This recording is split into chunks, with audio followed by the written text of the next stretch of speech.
A paz, você que ama abençoar o reino de Deus, você que trabalha, se esforça, está envolvido diretamente ao reino de Deus, você líder, pastor. Esse vídeo aqui, essas aulas que nós temos trazido aqui, já é a 7ª aula, é justamente para você. Antes de dar a sequência, eu quero convidar você a se inscrever no canal, a clicar no gostei, a comentar, porque isso ajuda o YouTube a impulsionar esse vídeo para mais pessoas desse perfil, como você, pastor, como você, líder. Hoje nós vamos estar falando de um assunto um pouco mais técnico, mas eu tenho certeza que vai te ajudar também. Nós vamos falar sobre nós enquanto humanos. Será que nós estamos prontos? Aí eu pergunto para você, você está pronto? No sentido ministerial, no sentido pessoal, no sentido familiar.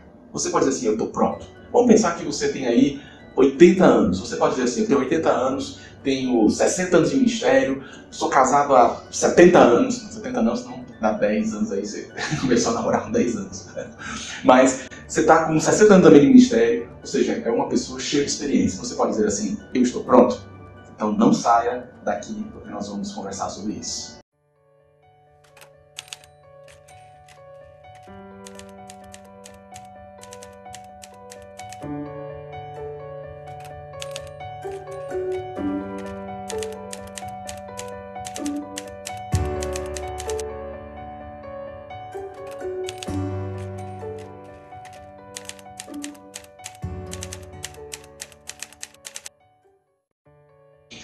Deixa eu contar uma história antes de ir para a parte técnica. Eu tive algumas experiências ruins na minha infância, na minha adolescência. Acho que você também deve ter tido. Nem tudo foi tão bom assim. Não estou dizendo também que a minha infância foi péssima, não é isso. Mas eu tive situações ruins. É nessa fase em que nós passamos por um processo de aprendizado com muito mais intensidade, que nós vamos chamar de impressões. Eu lembro de um fato específico em que nós saímos, eu e minha família, nós saímos de São Paulo, fomos morar em Fortaleza, e nisso, naquela época, em Fortaleza, estava na moda a chamar o outro de abestado, né, por causa de um humorista. E eu lembro que o meu pai me chamava de abestado, eu tinha uns 12 anos, e eu acreditei nisso. Passei alguns anos acreditando que eu era esse abestado. Se você não sabe o que é esse abestado, né, eu acho que dificilmente você não sabe, mas é a pessoa lesada, a pessoa boba, é um bobo, né? E depois de um tempo eu acreditei que eu não era aquilo que tinha sido dito para mim. Por que eu estou falando isso? Porque muitas vezes nós temos essa impressão na nossa infância, na nossa juventude, ou até mesmo na semana passada. A verdade é que o nosso cérebro, né, a nossa mente, ela tem o que nós chamamos de plasticidade. Essa plasticidade, o próprio nome já dá um pouco da definição, que é esse poder de se adaptar. O conceito, então, de plasticidade, nós podemos dizer que ela é a capacidade que o cérebro tem de mudar ao longo da vida. É a capacidade adaptativa do sistema nervoso central. É a habilidade para modificar a organização estrutural e funcional em respostas a experiências e estímulos ambientais. O que nós estamos dizendo referente à plasticidade é mais ou menos como esse exemplo aqui. Observe que nós temos esses formatos de cérebro diferenciados, mas isso é uma forma ilustrativa de nós conceituarmos. O nosso cérebro é adaptativo e muito adaptativo dependendo das situações em que nós estamos. O que podemos dizer também é que na fase da infância, da adolescência, nós temos esse processo adaptativo, essas impressões de forma muito mais flexível, ou seja, nós aprendemos muito nessa época. Observe aqui, por exemplo, os neurônios. Esses neurônios, eles se comunicam entre si. Quanto mais eles se comunicam, que nós vamos chamar de sinapse, fica mais fortalecido o aprendizado.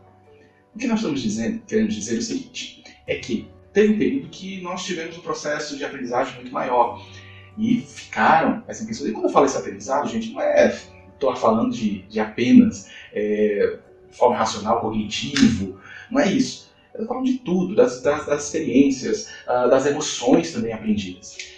O que de fato acontece é que quando nós aprendemos na infância ou aprendemos hoje, fica registrado, fica um registro em nós.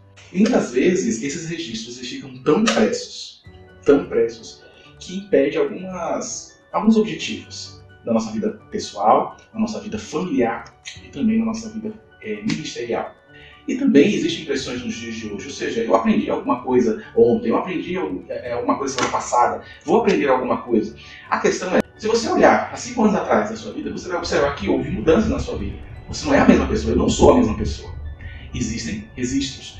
A questão é alguns desses registros, né, essas impressões, elas nos impedem, assim como nos ajudam em alguns lugares, elas nos impedem em outros lugares. Você já se perguntou por que não chega em determinados lugares, não atinge determinados objetivos? Isso eu falo da vida pessoal, familiar, ministerial.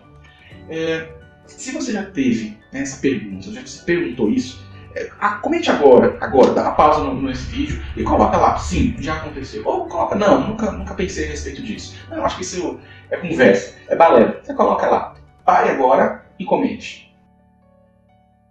Muito bem, obrigado pelo seu comentário. Mas a questão é a seguinte, é que existem coisas na nossa vida que não acontecem como deveriam acontecer.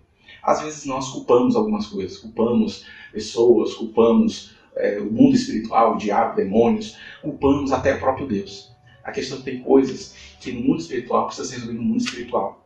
Né? Consagrações, oração, busca de Deus. Existem questões fisiológicas da nossa saúde e nós precisamos ir por esse lado também, precisamos buscar um médico, por exemplo. Mas existem coisas psicológicas que precisamos ir por essa área. A área da psicologia, buscando informações, buscando profissionais, psicólogos, psiquiatras. Porque o que nós precisamos é batalhar as nossas batalhas, as nossas lutas com as armas certas. E fazer já uma propaganda com as armas afiadas. Eu falo isso porque nós temos um curso chamado Afiando o Machado, que é justamente falar um pouco sobre isso que nós estamos tratando agora. Eu tenho uma tarefa para você. Você vai pegar, vai fazer uma autoanálise a respeito de você e vai trazer à memória aquilo que você tem dificuldade em renunciar, tem dificuldade em fazer. Talvez você já tenha tentado algumas vezes, mas não conseguiu. Exemplo, você vai tentar, no caso, parar algum tipo de alimentação. Eu estou comendo açúcar e eu vou parar isso aqui. Então você vai fazer uma tentativa, tá, com sucesso, de parar de fazer algo que seja bom para você, lógico. Você vai pegar, vai fazer um outro exemplo. Você pode no caso, aprender uma língua estrangeira. Eu vou fazer um esforço, eu vou trabalhar, me esforçar para aprender uma língua estrangeira. Por que eu estou fazendo isso? Por causa da plasticidade. Lembra? Nós estamos na intencionalidade de que você venha moldar a sua mente para alguma coisa que você tem dificuldades, mas que é possível. Acredite, é possível. Você não está pronto. A verdade é essa. Nem eu estou pronto. Nós precisamos todos os dias ficar prontos. Então amanhã eu vou estar melhor que hoje, depois de amanhã também. A verdade é que nós estamos em constante aprendizado. Nós não podemos acreditar que nós estamos 100% prontos. Eu quero finalizar contando uma história. No Nordeste do Brasil há uma tradição, principalmente desenvolvida pela Igreja Católica, de quando a pessoa está prestes a morrer, chamado de moribundo, coloca-se velas no caminho, para iluminar o caminho da pessoa. Isso é uma crendice. Mas em uma certa situação, um senhor, né, entrou em súbito de morte. No processo ali de morte, a família, né, os amigos se preparando ali, o momento dessa iluminação do caminho dele. Só que não tinha vela, porque foi de súbito, não estavam preparados para isso. E era longe até o mercado, coisa assim. Eu sei que eles pegaram, improvisaram. Pegaram ali um tição do fogo, uma brasa, né, no fogo a lenha, colocaram uma porção de areia sobre o seu peito, na sua mão, né, fazendo um montinho, e colocou uma brasa ali nesse montinho. E ele olha aquela cena, aquela situação e fala, morrendo e aprendendo. A gente conhece como vivendo e aprendendo, né? Mas existe, até no momento do último suspiro, é possível nós estarmos aprendendo. Bem, eu espero que essa aula também tenha te ajudado, te abençoado de alguma forma. Se você não viu as outras aulas, nós estamos na 7ª aula, então você tem 6 aulas, mas há outros vídeos que vão te ajudar também nessa temática de cuidados pastorais, né, de liderança, tá bom? Então se você achou bom, você dá uma curtida. Acerta aqui. Se você achou muito bom, você já se inscreve logo, porque toda semana tem aula, tá certo? E se você achou muito, mas muito bom mesmo, e lembrou de alguém, compartilhe esse vídeo com algum pastor, com alguém que precisa, tá certo? E siga-nos também nas redes sociais, aqui ó, @DenisAlmeidaTR, também nosso site aqui também, www.noreino.org. Tem muitas coisas boas lá em prol dos nossos queridos pastores e líderes. Deus abençoe a sua vida, a sua família e o seu ministério. Até a próxima aula.